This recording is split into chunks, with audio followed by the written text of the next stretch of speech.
मन मन में बोलते रहेंगे हनुमान चालीसा, यहाँ से बोला जाएगा। आप प्लीज साथ साथ मन में बोलते रहिए, म्यूट में ही।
राधे राधे।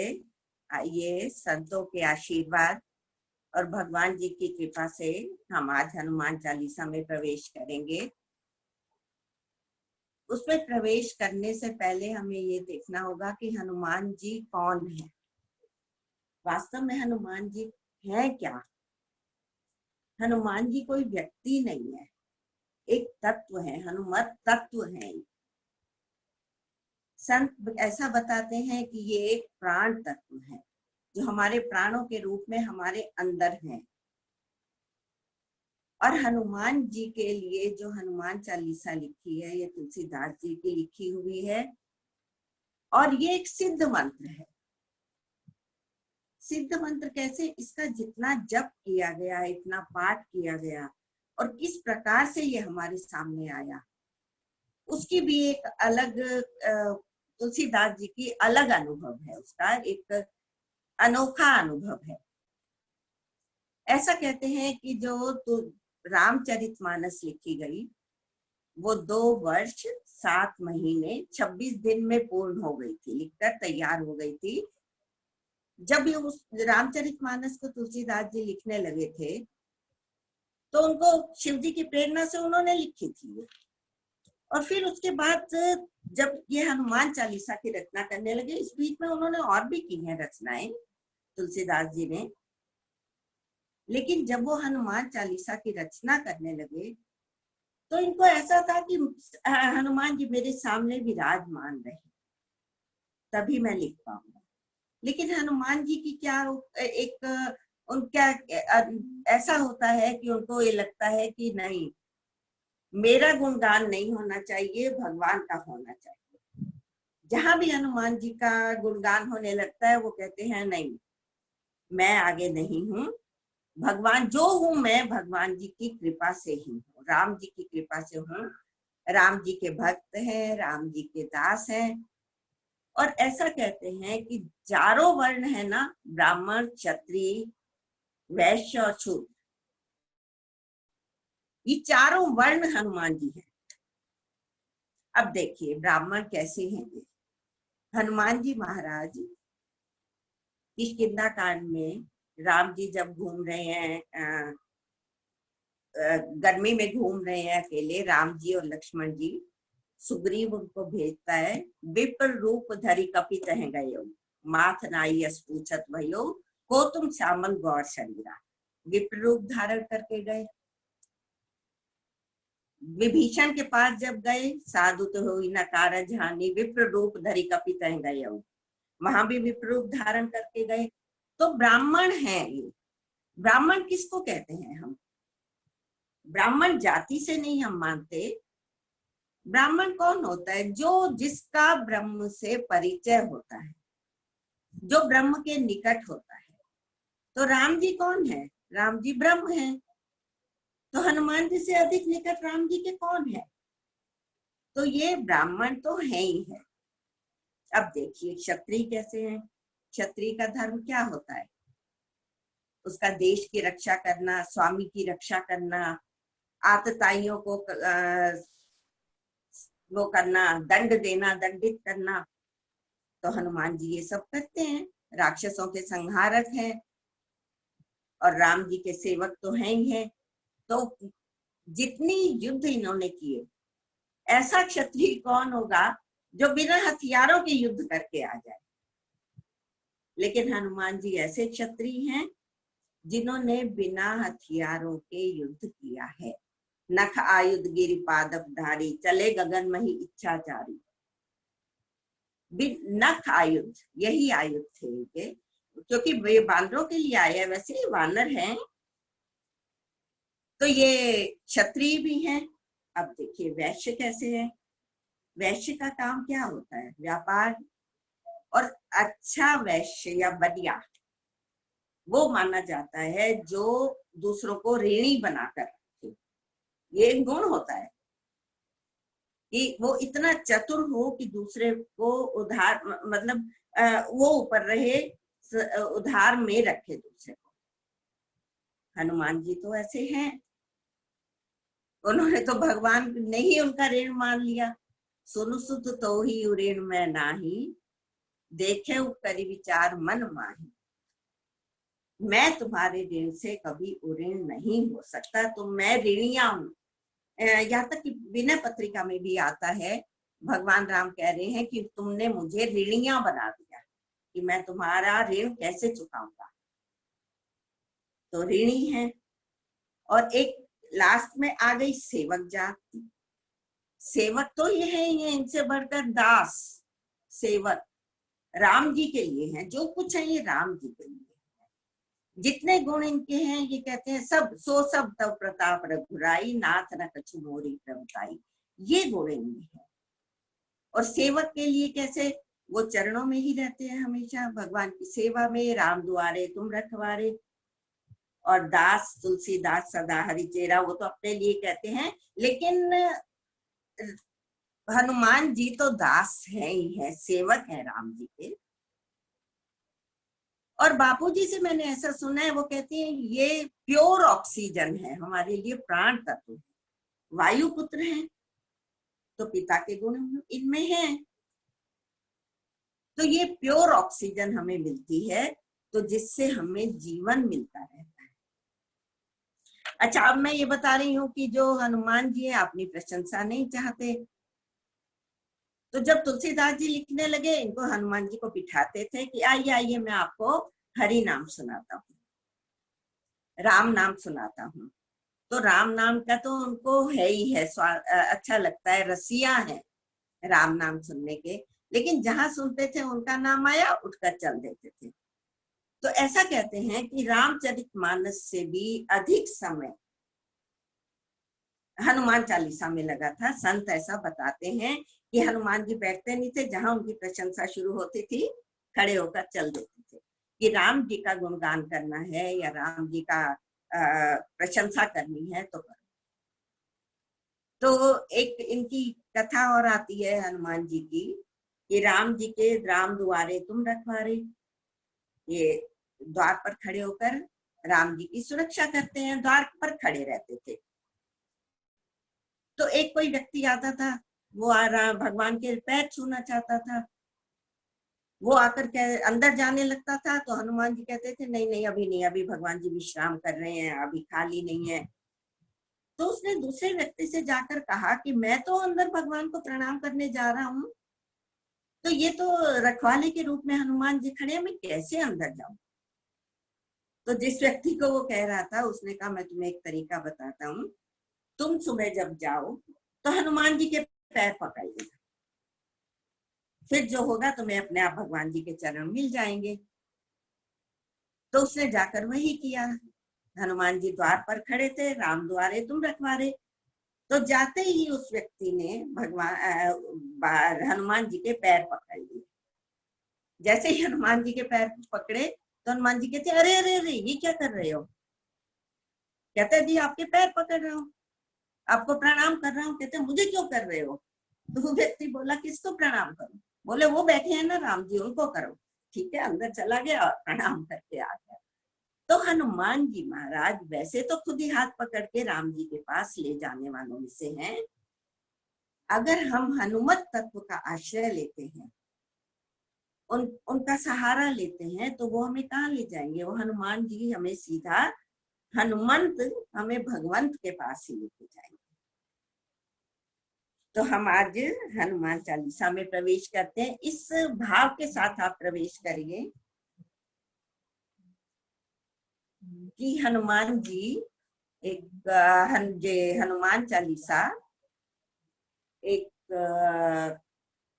सिद्ध मंत्र है, और इससे जो कुछ चाहो आप ले सकते हो। आप संसार भी चाहते हो तो भी ले सकते हो, सकाम करो निष्काम करो जैसे।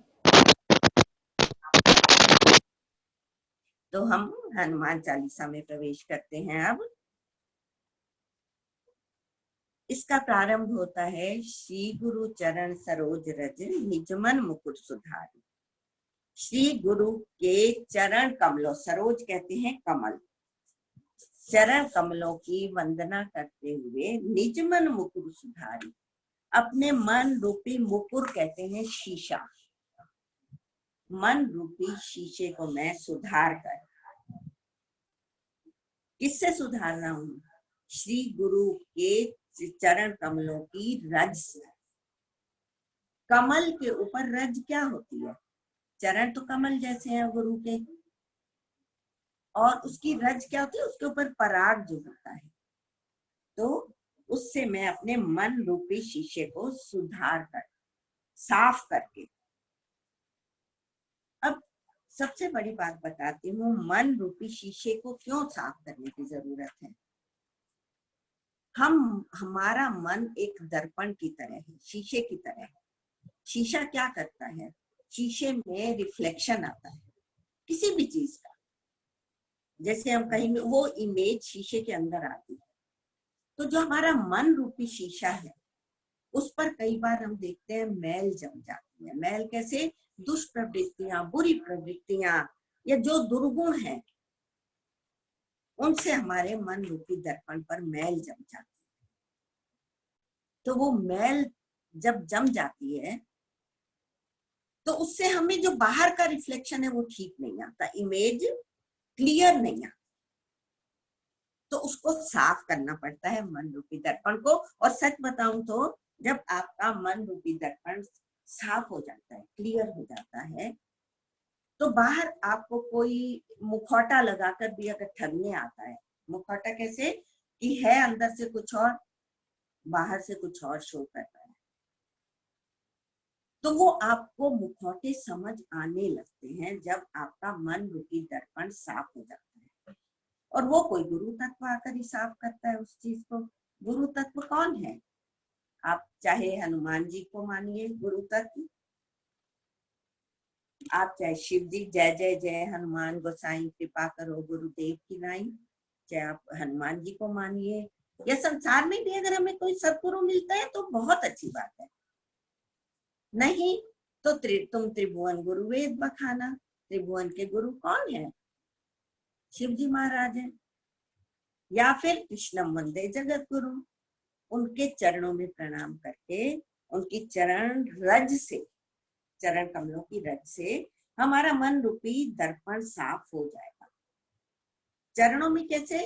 उनकी कही हुई बातों को माने, आज्ञा समन सुसाहिब सेवा, जो बातें वो हमें कहते हैं उनका हम पालन करें, उनसे आगे बढ़े।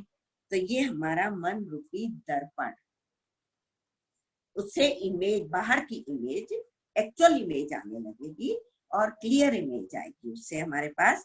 तो तुलसीदास जी ये कह रहे हैं, बरनऊ रघुबर विमल जसु। अब इसमें एक खास बात और बताती हूँ मैं आपको। हनुमान चालीसा का पाठ वैसे आप कैसे भी करिए, लेकिन जब आप हनुमान चालीसा को सामने रखकर पाठ करते हैं, तो वैसे तो कैसे भी किया जाए, लेकिन शुद्ध जब हम करते हैं, जो कुछ लिखा हुआ है वैसा ही उसको पढ़ते हैं, तो वो उसका प्रभाव बहुत अच्छा होता है।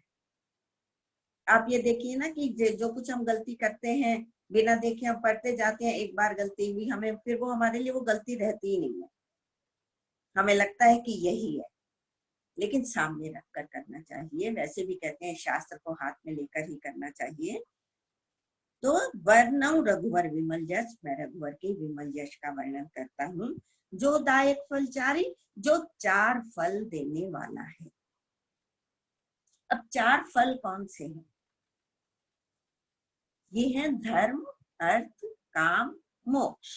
ये 4, इनको आप पुरुषार्थ भी कहते हैं, लेकिन फल भी यही है 4। तो ये 4 फल देने वाला है। लेकिन जब आप इनकी उपासना करते हैं, इन चारों में से आपको किसी चीज की भी आवश्यकता रहती नहीं, निवृत्त हो जाते हैं इन चीजों से। और धर्म, अर्थ, काम, मोक्ष ये आपको पता है। कई बार ये लोग कहते हैं कि धर्म और मोक्ष में तो सेम है, सिमिलर से लगते हैं धर्म और मोक्ष।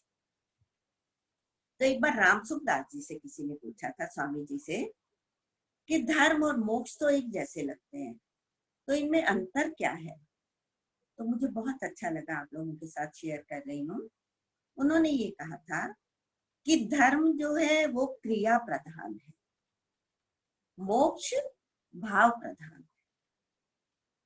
धर्म में क्रिया प्रधान रहती है, तो इसी तरह से अर्थ और काम, ये भी जो चीज आप मांगोगे हनुमान जी से, आप इच्छा रखोगे, वो सब आपको वो देने वाले हैं।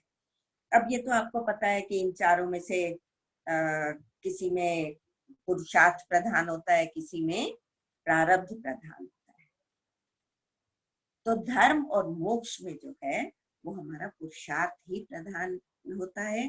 पुरुषार्थ मतलब हम जितना करेंगे उतना, इसमें ऐसा नहीं है कि हमारे भाग्य में इतना है इतना ही हम कर पाएंगे, उसकी कोई लिमिट नहीं होती।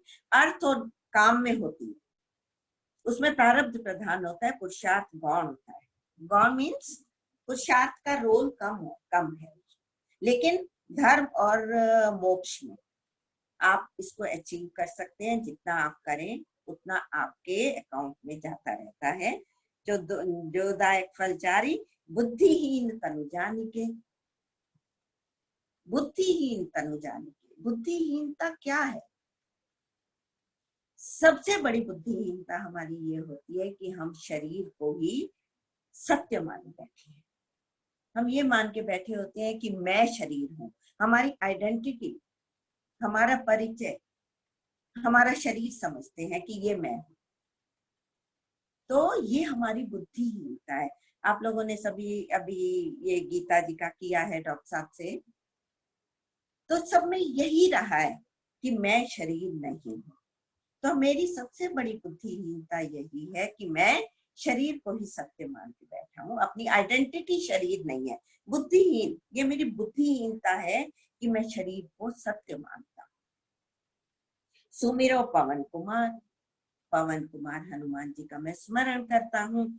और बल बुद्धि विद्या देहु मोहि हरहु कलेश विकार।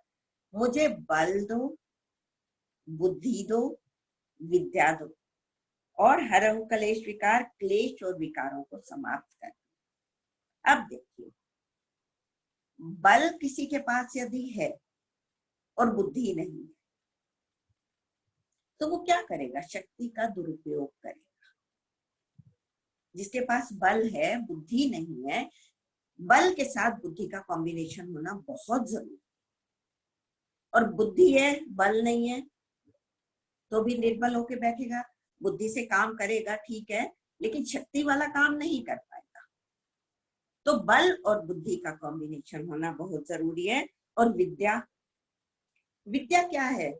विद्या है किसी पर्टिकुलर एक फील्ड में कुछ भी आप सीखते हो, उसमें पारंगत होते हो, उसमें आप अच्छी तरह से उस चीज की बारीकियों को समझते हो, तो वो विद्या है। वास्तव में अगर देखें तो हनुमान जी महाराज, इनके पास कोई एक तो गुण नहीं है। जैसे आप सुंदरकांड करते हैं, आप में से मुझे लगता है ज्यादा लोग सुंदरकांड करते होंगे। उसमें जहां बोलते हैं ना कि अतुलित बल धामम हिम शैलावदेहम धनुजवन कृषाणु ज्ञानी नाम अग्रगण्यम, ऐसे करके तुलसीदास जी उनके गुण गिनवा रहे हैं। अतुलित बल के धाम है, ऐसे ऐसे हैं। तो सब कुछ करते हुए भी अंत में वो कहते हैं मैं कहाँ तक गुण गिनवाऊं। उन्होंने ये कह दिया सकल गुण निधानम, जितने भी गुण हो सकते हैं उसके साथ के आप निधान। निधान किसको कहते हैं? भंडार, गोडाउन। तो सारे इनके पास हैं और उन्हीं गुणों को वो सप्लाई भी करते हैं, सबको देते हैं। हनुमान जी अपने भक्तों को, राम जी के भक्तों को वो सारे गुण देते हैं। तो यहाँ तुलसीदास जी कह रहे हैं बल बुद्धि विद्या देहु, मुझे ये सब आप दो। और हरहु कलेश विकार, मेरे क्लेश और विकारों को आप समाप्त करो। क्लेश क्या है? किस बात का क्लेश होता है? मनुष्य जो आवागमन में फंसा रहता है, जन्म हुआ, जरा आई, बुढ़ापा आया, मृत्यु हुई। कहते हैं मृत्यु और जन्म दोनों दुखदाई होते हैं, कष्ट होता है उसमें। हालांकि भगवान के भक्त को तो किसी तरह का कोई कष्ट नहीं होता। तो ये कहते हैं हरहु कलेश विकार, मुझे इस आवागमन के चक्कर से छुड़ाओ। और मैं अगर सच कहूं तो हमें चक्कर इसलिए लगता है क्योंकि हमें जीना आया नहीं। यदि हमें जीना आ जाता है, गीता के अनुसार चलते हैं हम। अब आप कहोगे कि तुलसीदास जी को क्या जीना नहीं आया था, वो तो इतने बड़े भक्त थे। ये हमारे लिए लिख रहे हैं, वो अपने लिए नहीं। तो जिस चीज को हमें जो काम करना आ जाता है, तो उसमें कष्ट किस बात का। हमें जीना आ जाए, जैसा भगवान कहते हैं उसी तरह से हम चलते रहे।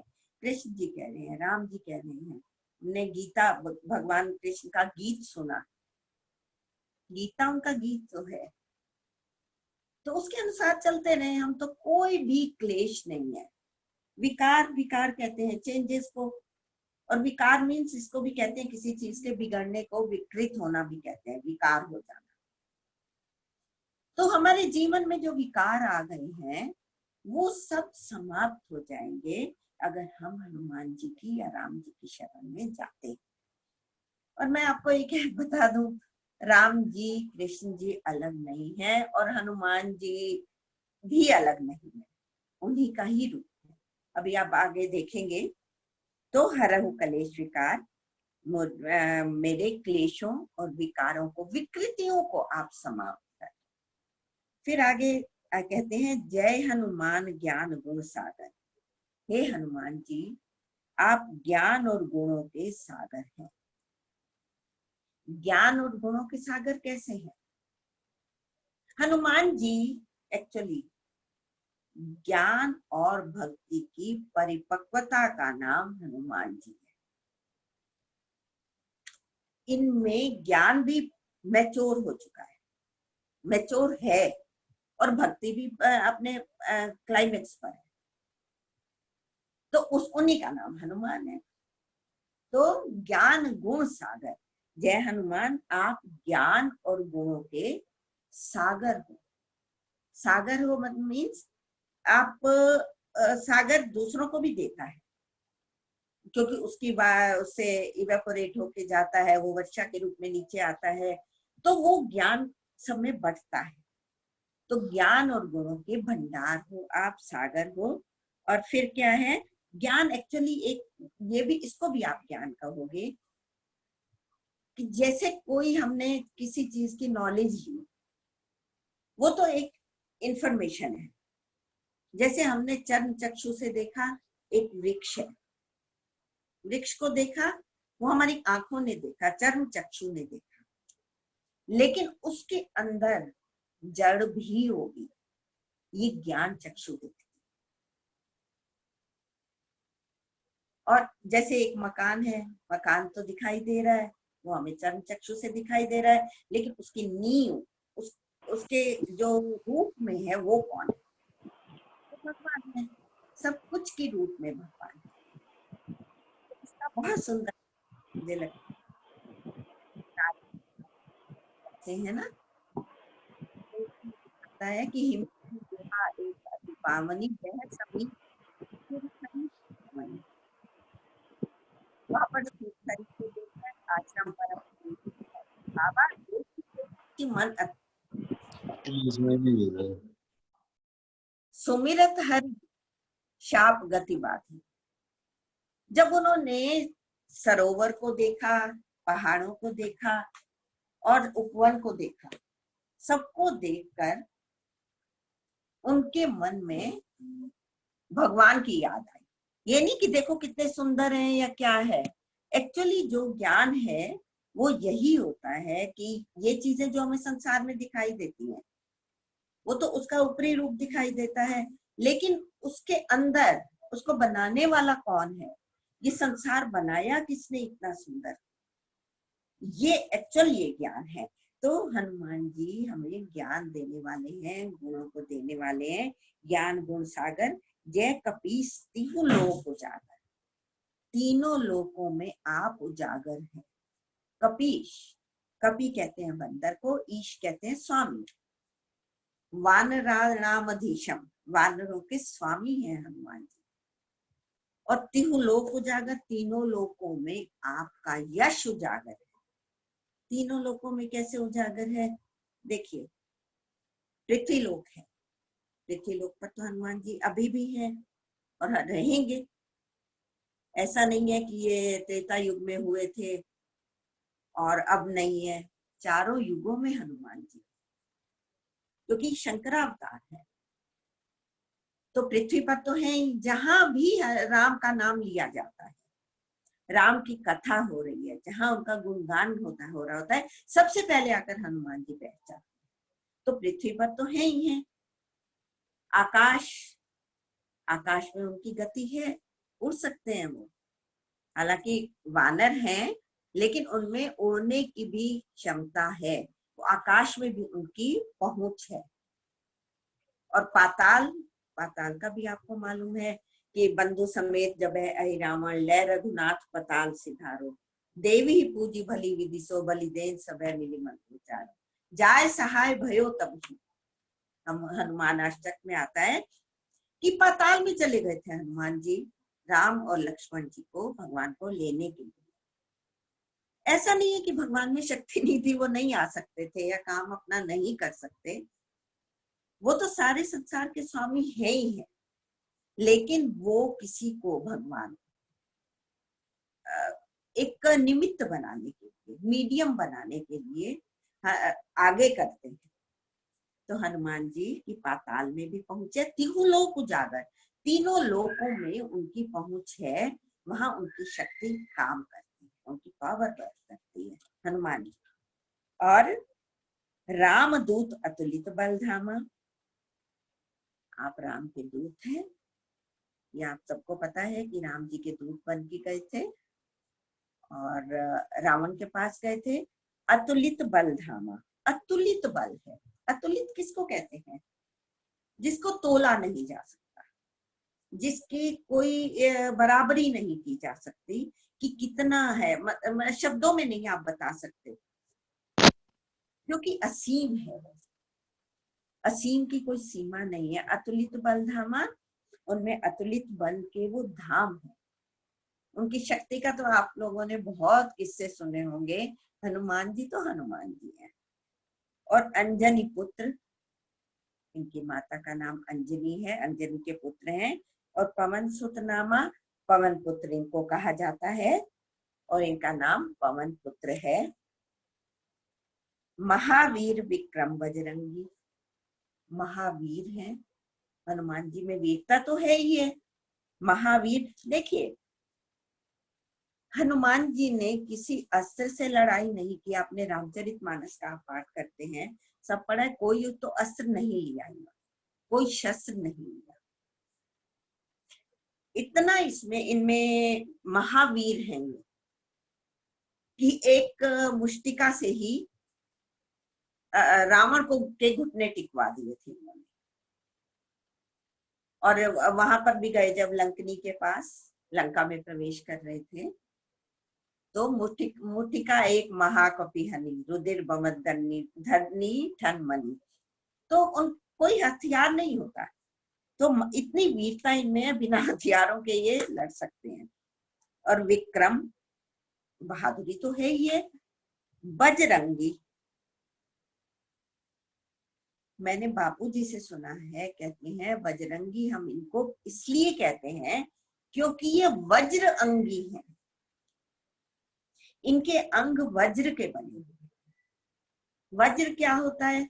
जिस पर कोई भी चीज अटैक नहीं कर सकती, किसी चीज से वो टूट नहीं सकता, और कोई भी उसको नुकसान हानि नहीं पहुंचा सकता।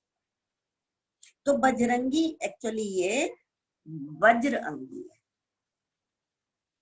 तो हनुमान जी के अंग वज्र के बने हुए हैं, कभी उन पर कोई चीज का अटैक नहीं हो सकता। और कुमति निवार, कुमति का निवारण करने वाले हैं। निवारण कैसे करते हैं? कुमति, बुरी बुद्धि। एक्चुअली मैं शब्दों के अर्थ इसलिए भी बताती जाऊंगी, आज बच्चे बहुत सुन रहे हैं, मुझे मालूम है बच्चों को अगर शब्दों के अर्थ पता लगे तो उनका मन लगता है। हनुमान चालीसा हम बोल रहे हैं तो हम क्या बोल रहे हैं? केवल बोल लेते हैं तो वो भाव नहीं बनता, तो एक एक शब्द का जब अर्थ पता होता है तो उससे और अच्छा लगता है। तो कुमति निवार, कुमति किसको कहते हैं? बुरी बुद्धि। और सुमति के संगी, सुमति मतलब अच्छी बुद्धि के संगी हैं, अच्छी बुद्धि के साथ रहते हैं। अब देखिए, मैं फिर अगर आऊं सुंदरकांड में आता है जी। राधे राधे। सुमति कुमति सबके उर रही, सुमति और कुमति सबके उर मतलब हृदय में रहती, मतलब अच्छी भावनाएं और बुरी भावनाएं हमारे हृदय में ही है, बाहर नहीं है कहीं। और सुमति और कुमति जो है, जैसे लाइट को ऑफ करने का और ऑन करने का एक स्विच है, हमें ये नहीं पता कि कैसे ऑफ होगा और कैसे ऑन होगा। तो जब हमें सुमति और कुमति इनका ये पता लग जाता है कि क्या करने से हमारे में सुमति आएगी, क्या करने से हमसे कुमति जाएगी, तो हनुमान जी की शरण में आ जाए, कुमति निवार, वो खुद हटाएंगे कुमति। मैं कई बार ऐसा कहती हूँ, देखिए जितनी भी बुराइयां हैं वो हमसे दूर नहीं हो रही है, हमारी पावर काम नहीं कर रही, हमारी शक्ति से हमसे बुराइयां दूर नहीं हो रही। जब हम भगवान की शरण में चले जाते हैं, ठाकुर जी की शरण में चले जाते हैं, हनुमान जी की शरण में चले जाते हैं, तो भगवान जब हमें गोदी में ले लेते हैं, तो हम कहते हैं त्वमेव माता च पिता, त्वमेव भगवान को कहते हैं। तो देखिए, एक छोटा बच्चा होता है, उसको माँ ने गोदी में लिया हुआ है, लेकिन वो बिल्कुल गंदगी में लिपटा हुआ है और ठीक से साफ सफाई नहीं की हुई। तो आप लोग देख के क्या कहते हो कि कैसी माँ है, बच्चे को साफ नहीं रख सकती। तो हम केवल भगवान की शरण में चले जाएं, जैसे भी हैं अपने आप सफाई करो, आप माता हो, आप पिता हो, जो भी हो आप ही। तो फिर भी अगर हमें बुराइयां रह जाती हैं तो उसके लिए वो जिम्मेदार है, हम नहीं, हम तो बच्चे हैं। तो हनुमान जी क्या करते हैं, कुमति निवार, कुमति का खुद ही निवारण करेंगे, उसको हटाएंगे। और सुमति के संगी, सुमति हमारे हृदय में रखकर, अच्छी बुद्धि रखकर और खुद साथ रहेंगे, संगी हमारे संगी हो जाएंगे, मतलब हम हमेशा हमारे साथ रहेंगे। तो कुमति निवार सुमति के संगी, कंचन वरण, वरण होता है वर्ण, कंचन मीन्स सोना, स्वर्ण जैसा उनका वर्ण है, सोने जैसा उनका शरीर है, चमकने वाला। विराज, सुशोभित होते हैं वो, सुवेशा, सुवेश में, अर्थात हनुमान जी बहुत सुंदर वेश में रहते हैं। अब हमने जो इमेज बनाई हुई है कि वो कुछ वस्त्र नहीं धारण करते या कुछ, ऐसा नहीं है। सबके अपने अपने हनुमान जी, आप जिस रूप में उनको देखना चाहें वो उस रूप में आपके आगे आएंगे। कोई भगवान को बाल रूप में देखता है या हनुमान जी को बाल रूप में देख रहे हैं, और मैं तो जब हनुमान जी कहती हूँ मुझे राम जी दिखाई देते हैं। तो सुवेशा, बहुत सुंदर वेश में है, बहुत सुंदर तरीके से सजे हुए हैं, विराज, सुशोभित हो रहे हैं, कंचन वर्ण है उनका, सोने जैसा वर्ण है, ग्लो है उनमें, चमक है सोने जैसी। और कानन कुंडल, कानों में कुंडल धारण किए हुए, और कुंचित केश, कुंचित कहते हैं केशा मतलब केश, बाल, उनके बाल घुंघराले हैं, जिसको हम करली कहते हैं ना, तो इनके घुंघराले बाल हैं। आप इमेज देखिए, आप उनकी वो इमेज सामने लेकर आइए जरा, बहुत सुंदर वेश में है, कंचन वर्ण है, सोने जैसा वर्ण है, और कानन कुंडल, कानों में कुंडल धारण किए हुए हैं, और बाल कैसे हैं, उनके घुंघराले बाल हैं।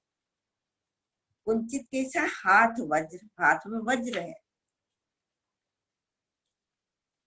शरीर भी वज्र का है, वज्र अंगी है, हाथ में वज्र लिए हुए हैं, किस लिए लिए हुए हैं, राक्षसों के संहार के लिए। राक्षस कोई व्यक्ति, हमारी राक्षसी वृत्तियां हैं, उसको समाप्त करने के लिए वो वज्र धारण किए हुए हैं और कंचन वरण अच्छा हाथ वज्र और ध्वजा विराजे, और दूसरे हाथ में ध्वजा पकड़ी हुई है।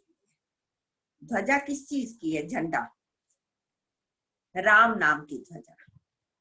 हर देश का एक झंडा होता है, हर जगह का अपनी एक ध्वजा होती है, तो वो उसकी आन और शान होती है। जितना पूजा जाता है ध्वजा को, जितना कोई अपने देश को पूजता है या अपने किसी को पूजता है, उतना ही ध्वजा की पूजा होती है। तो हनुमान जी महाराज जो लेके चलते हैं वो राम नाम की ध्वजा को लेकर चलते हैं। एक हाथ में उनके वज्र है, हाथ वज्र और ध्वजा विराज, दूसरे हाथ में उनकी ध्वजा है, राम नाम की ध्वजा, उस पर राम लिखा हुआ है। अच्छा, कांधे मूंज, कंधे पर उनके मूंज का जनेऊ है। मूंज क्या है? कॉयर होता है ना, उसका जनेऊ। जनेऊ में कहते हैं कि 3 स्ट्रिंग्स होती है, 3 डोरियां होती हैं। ये किस चीज का प्रतीक है? सत, रज और तम। सतोगुण, रजोगुण, तमोगुण, सभी को इन्होंने उनके रहस्य जानते हैं हनुमान जी। कंधे पर धारण करना, इस चीज का इसका सिंबॉलिक मीनिंग यही होता है कि इसके हम रहस्य को जानते हैं कि सतगुण, सतोगुण क्या है, रजोगुण क्या है या तमोगुण क्या है। तो उन्होंने मूंज का जन्म लिया। और ऐसा नहीं है कि सॉफ्ट सा पहना हुआ है कुछ है, तो वो पहना हुआ है शंकर सुमन, शंकर के ये सुमन है। सुमन वैसे पुत्र को कहते हैं, लेकिन पुत्र तो नहीं, ये सुमन है उनके। सुमन मतलब अच्छे मन। वैसे ये खुद शंकर अवतार है। कई बार ऐसा कहते हैं कि ये शंकर अवतार है, तो उस समय क्या शंकर जी मौजूद नहीं है? शंकर जी है। इतनी पावर सभी देवों में, देवताओं में है कि वो एक रूप में रहते हुए दूसरे रूप में आ सकते हैं। तो शंकर जी के ये सुमन है, अच्छे मन है। और केसरी नंदन, नंदन का मीनिंग होता है पुत्र। अब इसकी अलग एक कहानी आती है कि केसरी, इनके पिता का नाम केसरी भी था। इनकी माता अंजना उनको कहीं एक इससे रिलेट करते हैं, लेकिन मैं आपको केसरी का बताने के लिए कह रही हूँ। इनके पिता केसरी भी कहते हैं। वो एक बार इनकी माता ने घूमते हुए देखा था, एक कोई बहुत अभी उनका विवाह नहीं हुआ था अंजना का, तो उन्होंने घूमते हुए देखा कि एक बहुत कोई वीर व्यक्ति शेर के साथ लड़ रहा है, शेर के साथ वो फाइट करता है। तो वो देखने खड़ी हो गई, तो इतनी ज्यादा प्रभावित हुई कि उससे केसरी था उसका नाम, वो वानर था, वानर जाति का था। तो उसके पास गई थी वो अंजना, उसने विवाह किया था। तब ये कहते हैं कि हनुमान जी पैदा हुए थे। वह फिर वायु पुत्र तो ये हैं, लेकिन केसरी का नाम जो आ रहा है ना, रेफरेंस, ये अलग एक स्टोरी आती है। तो इसलिए कहते हैं कि केसरी, इनके पिता का नाम केसरी भी था। तेज प्रताप महाजगवंदन, इनमें तेज है। तेज कहाँ से आता है? आप रामचरितमानस में भी आता है, और वैसे भी आपको पता है तेज कहाँ से आता है? तप में जब तेज तो तप से आता है। तो तपस्वी तो हनुमान जी हैं, इनके जैसा तप करने वाला कौन? तो तेज, प्रताप, इनमें प्रताप भी है। प्रताप कैसे है? इनमें सूर्य के गुण भी हैं। वो फिर एक बहुत सुंदर आता है कि सूर्य के ये शिष्य हैं। हनुमान जी के गुरु सूर्य हैं, आपको पता होगा। तो अपने गुरु के गुण शिष्य में आते हैं। उनमें तेज है, प्रताप है, जगवंदन, पूरे संसार में ये वंदनीय है। वंदना इनकी होती है हनुमान जी की। हनुमान जी का वर्णन चल रहा है पूरा। और विद्यावान, विद्यावान है, विद्या के भंडार है, हर तरह की विद्या इनमें आती है। इनमें कौन सा गुण है, कौन सी विद्या है जो इनको नहीं आती? एक्चुअली इनको माँ सीता जी का आशीर्वाद तो है ही, अष्ट सिद्धि नौ निधि के दाता, अपने लिए प्रयोग नहीं करते हैं सिद्धियां या रिद्धियां। तो इनमें हर तरह की विद्या है। विद्यावान, गुणी, गुण है सारे, अति चातुर, बहुत अधिक चतुर है। अब देखिए कि हम संसार में रहते हैं, कोई चतुर होता है तो हम उसको थोड़ा सा ऐसे कहते हैं बहुत चतुर है, नेगेटिव वे में भी लेते हैं हम। लेकिन अगर आप उत्तरकांड में जाइए, उसमें देखिए भक्ति मणि का प्रसंग जो आता है, उसमें ये कहते हैं कि भक्ति एक तरह की मणि है। और बहुत सुंदर लाइन आती है, चतुर शिरोमणि तेई जग माही, जे मणि लागी सु जतन कराही। राम नाम रूपी मणि, भक्ति मणि, एक उसको प्राप्त करने के लिए जो यत्न करते हैं वो चतुर शिरोमणि है। शिरोमणि मतलब सर्वोपरि, सबसे ऊपर चतुर। ये गलत चतुराई नहीं है। देखिए, राम विद्यावान गुणी अति चातुर, बहुत चतुर है, मतलब चतुरों में शिरोमणि है। तो रामचरितमानस तो कहती है चतुर शिरोमणि तेहि जग माही, जो राम नाम रूपी मणि के लिए यत्न करते हैं। तो हनुमान जी तो इतने चतुर हैं और राम नाम रूपी मणि को अपने पास रखे हुए, अपने हृदय में रखे हुए हैं। तो गुणी अति चातुर, बहुत चतुर हैं। और राम काज देखो आतुर, राम काज करने के लिए हमेशा आतुर रहते हैं। आतुर कैसे रहते हैं? भगवान राम जी मुझे कोई भी आदेश करें और एकदम से चल पड़ते हैं उस कार्य को करने के लिए। अब हमारे लिए इसमें क्या संदेश है? हमारे लिए ये क्या है, राम काज करिबे को आतुर, मतलब संसार का जो भी कार्य हम करते हैं, वो फिर मैं उनको डॉक्टर रखेजा को कोट, रखेजा भाई सबको कोट कर रही हूँ,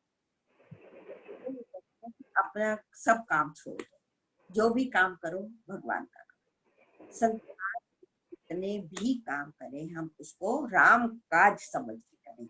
राम काज करिबे को आतुर, राम काज समझ। तो हनुमान करते हैं वो राम का कार्य समझ के ही करते हैं। तो हमें उनसे ये गुण लेना है कि जो भी कार्य हम करें उसको भगवान का कार्य समझ कर ही करें। प्रभु चरित्र सुनिबे को रसिया। अब देखिए कि प्रभु का चरित्र सुनने का में उनको रस आता है। कहीं भी राम नाम लिया जा रहा है, कहीं भी रघुनाथ जी का कीर्तन हो रहा है, नाम जप हो रहा है, उनकी कथा हो रही है, सबसे पहले आकर बैठने वालों में हनुमान जी होते हैं और सबसे बाद में जाने वालों में भी हनुमान जी। सबसे पहले और सबसे बाद में। आपने कई संतों को देखा होगा, वो कहते हैं वो ये कि आइए हनुमंत पधारिए, कथा कहूं मति अनुसार। जहां भी कथा होगी राम की, वो सबसे पहले आकर बैठ जाए। और आप जानते होंगे, यत्र यत्र रघुनाथ कीर्तनम तत्र तत्र कृत अंजलि मस्तकम, वाष्पवारी परिपूर्ण नेत्रम, मारुतिम नमत राक्षसांतकम। जहां जहां रघुनाथ का कीर्तन होता है वहां वो क्या करते हैं? कृत अंजलि मस्तकम, मस्तक पर अंजलि रखकर, हाथ जोड़कर मस्तक पर रखकर, वाष्पवारी परिपूर्ण नेत्रम, आंखों में आंसू उनके, मम गुण गावत पुलक शरीरा, गदगद गिरा नयन नीरा। जहां भी वो राम का गुणगान सुनते हैं उनके अश्रु बहते हैं। आप इमेजिन करके देखिए कि उनको कितना रस आता है राम जी की कथा सुनने। प्रभु चरित सुनिबे को रसिया, रसिया मतलब रस आता है, किसी को किसी चीज में रस आता है, किसी को किसी में आता है। तो सबसे बड़ा रस जो है हरि नाम का रस है। पियो जी राम रस है कोई प्यासा। तो प्यास एक्चुअली हरि नाम के रस से ही मिटती है। तो प्रभु चरित्र सुनिबे को रसिया, राम लशन सीता मन बसिया। राम जी, लक्ष्मण जी और सीता जी के ये मन में बसे हुए हैं। या एक अर्थ और ले लीजिए कि राम जी, लक्ष्मण जी और सीता जी इनके हृदय में बसे हुए हैं, ये उनके हृदय में निवास कर रहे हैं हनुमान जी। और हनुमान जी के हृदय में राम जी, लक्ष्मण जी और सीता जी निवास कर रहे हैं। अब इसमें एक बहुत सुंदर अभी है हमारे पास। ऐसा होता है कि सीता जी कौन है? सीता जी राम जी की माया है। माया से हम बहुत डरते हैं, जबकि ये माया ऐसी माया नहीं है। माया अगर आप अरण्य कांड में देखते हैं तो दो तरह की माया होती है, एक विद्या माया होती है, एक अविद्या माया। विद्या अपर अविद्या दो। जो अविद्या माया होती है वो भगवान से दूर करती है, और विद्या माया भगवान की तरफ लेकर जाती है। और इनका तो सीता जी का तो आपको पता है, ये जो सृजति जग पालती हरती, रुख पाई कृपा निधान की। सीता जी सब कुछ कर रही है, माया शक्ति है भगवान की। माया पति की चरण में रहने से माया तो आपकी सहायता करती है, हम लोगों की, हम जीवों की। देखिए जब राम जी चलते आगे कौन है? सीता जी चलती हैं और लक्ष्मण जी कौन है? लक्ष्मण जी जीव है, जीवाचार्य कहते हैं इनको। सिंबॉलिक मीनिंग्स अगर हम देखें, लक्ष्मण जी जीव है और बीच में सीता जी चल रही हैं, वो माया शक्ति है। और आगे ब्रह्म चल रहे हैं, भगवान चल रहे हैं। तो यदि हम उनके सीता जी जो माया शक्ति है जो बीच में चल रही हैं, वो विद्या माया के रूप में, तो वो हमारी सहायक होती है, जीव की सहायक होती हैं। तो ये जो चल रहे हैं तो इनका ही कह रहे हैं, सीता जी, राम जी और लक्ष्मण जी उनके हृदय में, हनुमान जी के हृदय में निवास करते हैं, और हनुमान जी उनके हृदय में निवास करते हैं। और मुझे ऐसा लगता है कि नेक्स्ट अगली लाइन ले लें, सूक्ष्म रूप धरि सियहि दिखावा।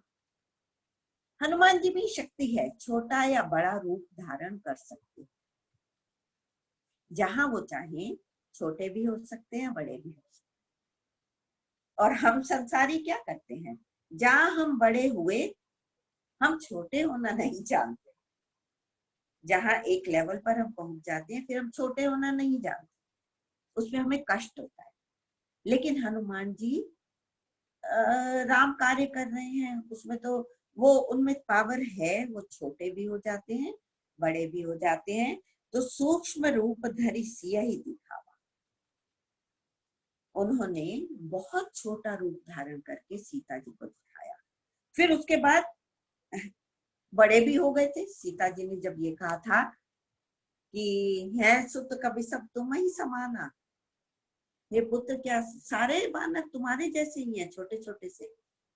तो तब हनुमान जी ने कनक भूधरा का शरीर, बहुत बड़ा अपना रूप दिखा दिया उनको, और फिर छोटे हुए। तो जहां बड़े होना है बड़े होते हैं। तो इसमें ये है कि सूक्ष्म रूप धरि सियहि दिखावा, और विकट रूप धरि लंक जरावा। लंका को कैसे जलाया? विकट रूप। उस कहते हैं देह विशाल परम हरू आई, देह विशाल हो गई, विकट रूप धरि लंक जरावा। लंका नगरी क्या है? राक्षसों की नगरी है ना, यहाँ पर राक्षसों का निवास है। तो राक्षसों को उसका संहार करने के लिए हनुमान जी बहुत बड़ा रूप धारण कर सकते, बड़े बन सकते हैं।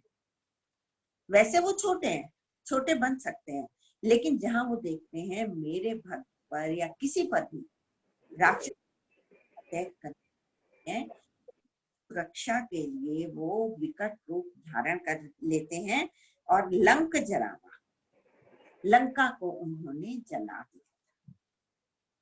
लंका को उन्होंने विशाल रूप धारण करके फिर छोटे हो गए थे।